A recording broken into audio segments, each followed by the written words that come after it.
Wouldn't it have been embarrassing to display a painting like that on the front porch? My daughter-in-law, Macy, who had sold my prize painting on a flea market app without my permission, stated flatly. My mother had done a colored pencil drawing of Gerberas for me from her hospital bed before she died. That drawing was a memento of my late mother. I know, but I can't hang an amateur drawing because it's too shabby, Macy insisted. Do you think you should talk to me like that, even though you were my daughter-in-law? I said boldly, but Macy was unfazed. She drew her arms across her chest and stared at me. Please consider your position. We will be taking care of you in the future, right? It's that deciding line again. So, you're allowed to sell my belongings without my permission. I'm your one and only son's wife. Think about how much we're going to take care of you, Macy retorted. She gave me one more look before walking out the door, her luxury brand shoes clacking. I'd be moving into a new house alone the next day. Macy knew this and sold the painting to harass me. Henry, my son, and Macy, my daughter-in-law, had sold my belongings without my permission before. I was furious but resigned to the fact that I would never get them back. But I'll never forgive her for selling my mother's mementos. Both Macy and Henry, who was always at her disposal, irritated me. I decided to completely cut ties with my son and his wife when I moved into my new house tomorrow. My husband's son and wife can live in this old house. I am Amy, a 50-year-old housewife. For years, I did all of the housework while working part-time at a factory. I looked after my family, which includes my husband, my only son, and as of 3 years ago, my daughter-in-law, Macy. My mother, who raised me as a single mother, died 6 months ago. She left me a large sum of money from her life insurance policy. I took advantage of the opportunity to purchase a small new house and decided to divorce my husband, with whom I had a strained relationship. The day before I moved in, Macy sold my mother's painting without my permission. When I told my husband we were splitting up, he simply said, "Do whatever you want." During our many years as a couple, our relationship had cooled. I believe neither of us did anything wrong and that what happened was unavoidable. My son and his wife, who lived with us, were the ones who were against my leaving. "Who will do the housework if you leave?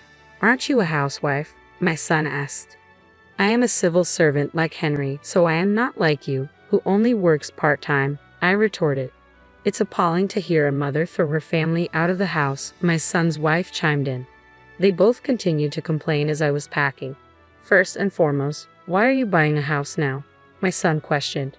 "It's the money my mother left me, and it's up to me what I do with it," I replied firmly. "When the insurance money arrives, you should put it to good use for your family. A house where you'll live alone is squandering money," my son's wife added. "She's right. You should have shared grandmother's insurance money with us," my son insisted. Henry's wife was a brand-obsessed woman who never washed a single pair of underwear and was constantly taking dance, yoga, English conversation, and other classes. My son, who was at her beck and call, blamed me all at the same time. This was enough for me. My friend Jane, who lives near my new house, invited me over the night I moved in to join her for dinner. "Thank you very much. I still haven't unpacked anything," I said gratefully. Jane's house is magnificent. She and her husband both love dogs, so they built a house to accommodate a large dog. In fact, 3 Dobermans are currently resting quietly in the living room's corner. While eating a hamburger Jane had prepared for me, I opened up to her about Henry and Macy.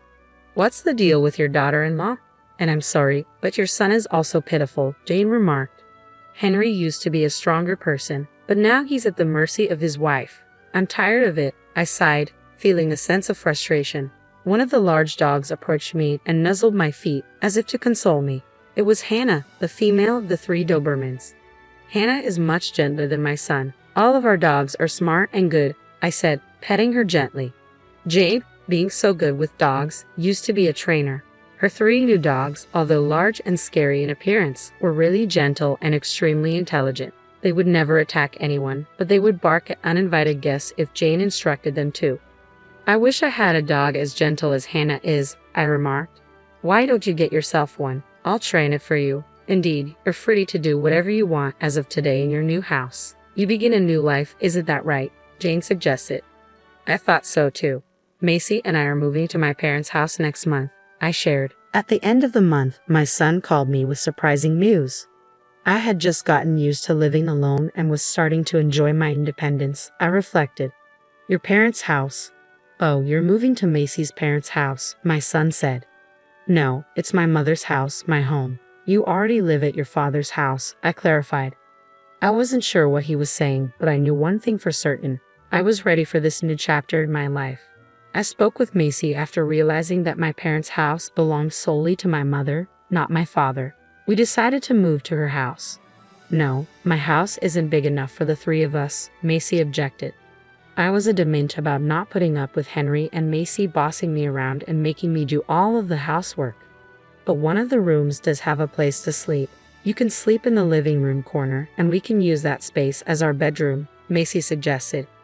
"Don't be ridiculous. What are you talking about? You want me to sleep in the living room corner?"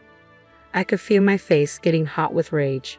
"We're coming even if you don't like it. I'll start by shipping you a couple of boxes," Henry interjected. "I'm not going to accept them," I retorted. "Well then, I'll think of something. Anyway, I'm coming, so please look after me," Henry said abruptly, then hung up the phone. I don't want this. I despise the idea of Henry and Macy bossing me around and forcing me to do all the housework.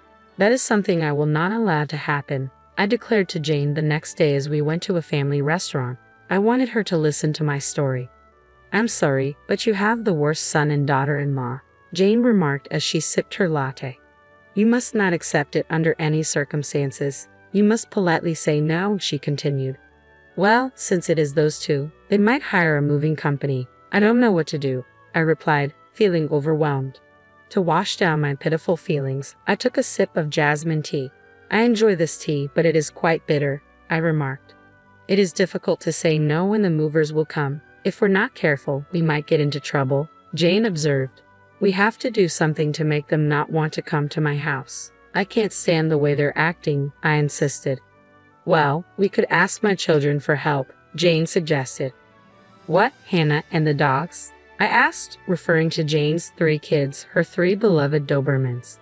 "My dogs will bark, growl, and act out to some extent on command. I could ask them to scare them away or something. In fact, my son has been afraid of dogs since he was a child," Jane explained. "It's difficult to live with a son and his wife who would sell their mother's mementos without permission. So let's come up with something," I agreed. "Thank you very much, Jane," I added, feeling a little relieved as a result of our conversation. When I returned home, I discovered that my son and his wife were serious. 2 large cardboard boxes had been stacked in front of the front door. "These are Henry's and my possessions. We thought you would refuse the courier, so I brought them. We will move in next month, so please keep them in the house. Macy." I read the note attached to the cardboard box, feeling my shoulders slump in disappointment. With no other option, I brought the box inside, and upon opening it, I discovered numerous personal belongings belonging to Henry and Macy. There were Henry's imported watches and leather jackets, alongside Macy's designer bags, clothes, and shoes. They must have left behind valuable items, which I wouldn't discard without permission. It felt like a dirty move. How little they must think of me to sell off my mother's paintings or leave this luggage without my permission. Jane's voice from the family restaurant came to mind. "Well, we could ask my children for help," she had suggested. Since settling in after the move, I occasionally accompany Jane on dog walks. She often invites me for a change of scenery, being a great friend to have. It means a lot to me. "Why don't you sell their belongings? Macy would sell them on her own, wouldn't she?" Jane proposed. "Yes, even the memento my mother painted," I replied as Moon, a male dog, looked at me from the end of the leash I was holding. "By the way, why do your son and his wife want to live with you? They're both government employees and have money, so why don't they just live together?" Jane inquired. "They don't like doing housework, especially Macy, because she's always learning, going out to play, or watching fashion and makeup videos." "So, you've been doing all the housework by yourself?" I confirmed. "Yes, my husband never did it, and Henry works overtime and travels a lot, and Macy is the same way," I explained, recalling the conversation between my son and his wife on the day. I made the announcement of my departure from our home, met with immediate concern about who would handle the housework. "If you leave the house, who will do the housework?" Henry asked. "Well, you can," I replied. "No, obviously not. I want your mother to do it." Jane sighed in disgust upon hearing this. It wasn't until a week later that I received several phone calls from Macy, who had been persistently trying to reach me. Your house is quite small, right? Macy finally asked after dozens of calls. Yes, that's what I said. I confirmed. Henry said he saw you with 3 big dogs, and I wonder if 3 dogs like that could live in a small house. Macy expressed her concern. Her fear of dogs struck me then. There are people all over the world who are terrified of dogs. One of them is Henry, I realized. Jane must have been with me when Henry saw her, but he must have been completely distracted by the dogs. I told you it's a small house. If you're worried, why don't you come back and take a look? I suggested. I will. I want to check the inside of the house. Macy's voice unraveled a little. Finally, Macy decided that there was no dog in the house. Anyway, I'll be there this Sunday at 10 a.m., she said before hanging up. Unexpectedly, I realized I could take my revenge. On Sunday, Henry and Macy came to my house as planned. You really came? I asked, surprised. I said I would come. You know it's because you bought the house on a whim that we're in this messy situation, Macy remarked as they took off their shoes and entered the house. That's really true. You should have stayed quiet and continued to do the housework like before, I replied, feeling a sense of satisfaction. Okay, that's it, I said, opening the living room door, gloating in my mind. Whoa! Ah! My son and his wife screamed in unison the next moment. There were 2 Dobermans, Moon and Sky, sitting there. What are you kidding me, Mother? This dog, Henry began. These are my dogs. Aren't they cute? Jane, the dog trainer, interrupted, standing up from the sofa and smiling at me. Jane found them for me. They are so cute because they are well trained. Moon, Sky, how do you say hello to our guests? The dogs barked at the same time. Macy said, oh no, and sat down with her head in her hands. Is she that bad with dogs? I wondered. Oh, they are so cute, Henry exclaimed. Don't worry, Moon, Sky, play with them, Jane encouraged. At the sound of her voice, the 2 dogs ran over to Henry and Macy respectively. They raised their paws, wagging their tails as if to say, let's play. Stop. Oh no, I'm scared, Macy exclaimed, shaking her head and beginning to wriggle as Moon invited her to play. But Macy didn't understand. I'm scared of dogs, Macy exclaimed, her fear evident as she burst into tears, snot running out of her nose. Oh dear, if you're going to live in my house, you'll have to get along with these kids too. Make them stop, I insisted. Macy's breakdown ruined the makeup she had studied on YouTube and was so proud of. Her mascara was running, and the smudged eyeshadow spread to her cheeks. With this tear-streaked face, she looked like she was about to take the train home. Hey Mom, do something about it, Henry pleaded. Meanwhile, Henry, who had been jostled by the much larger Sky, fell on his backside and began to scoot away. Sky, thinking he was playing, happily jumped on Henry. No, stop it. The dog is too big and scary, Henry cried out. I suddenly looked at Henry's jeans and saw that the color of his crotch had darkened a bit. He was so afraid of the dog that he had peed himself. How pathetic. Moon, Sky, come here. Jane decided it was time to stop and called the dogs. Immediately, the 2 dogs left Henry and Macy and returned to her. Moon, Sky, down, Jane commanded, and with that one word, the dogs lay down at her feet. They really are smart kids, I remarked, feeling proud of my dog's obedience. Until now, even though I've been slaving away at my part-time job and housework, you've never helped me. Besides, when I said I was going to leave, you decided to live on your own. Do you think your mother is stupid? I finally spat out the words I had been holding back as my son and his wife stood up, crying. I left home because I was fed up with you. I am not your housekeeper, I declared firmly. But doesn't that mean you have to? Henry began before I interrupted him. He's a well-trained and smart dog and much gentler than you, I retorted, gesturing towards Moon and Sky, who were calmly lying down. Henry and Macy lacked their usual air of bravado, a husband with a wet crotch and a wife whose makeup was a mess. They made the perfect couple. You also sold off my precious things without my permission. I will never forgive you for selling my mother's painting, I added, looking at Moon and Sky before turning my gaze back to my son and his wife. A house with 2 dogs this big is something we don't want. Henry agreed. That's right, we'll give up moving. So give me back the stuff we left behind the other day, then we'll go home, Macy demanded. They're still in the boxes in the next room.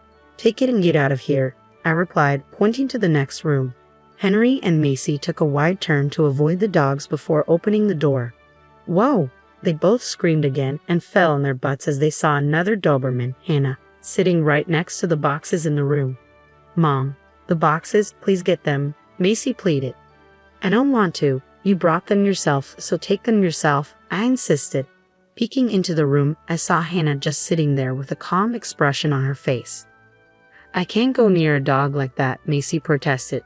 Then give up your stuff, I replied firmly. You mean I should leave it? My bags and Henry's watches are in that box, Macy argued. You also got rid of my precious things without my permission, didn't you? I reminded her. I didn't ask you to leave them behind. I'm telling you, take it with you, I insisted firmly, glaring at Macy. She paused for a moment, perhaps remembering the presence of the dogs, and then lowered her eyes with a sigh. Please, Mother, bring us the boxes, Macy finally relented, her tone softer. You knew how important that painting that she sold off was to me, but you didn't stop her, I reminded her. Well, I'm sorry about that, but, Macy began, but she was interrupted by Jane's arrival. Hannah, how do we greet our guests? Jane asked calmly. Immediately, Hannah sat down and barked loudly. No, stop it, Macy cried out. Hearing Hannah's voice, my son and his wife reached their limit. With his wet jeans and her face covered in smudged makeup, they ran to the front door and got out of the house. After that, I sold all the personal belongings Henry and Macy had left behind to a pawn shop.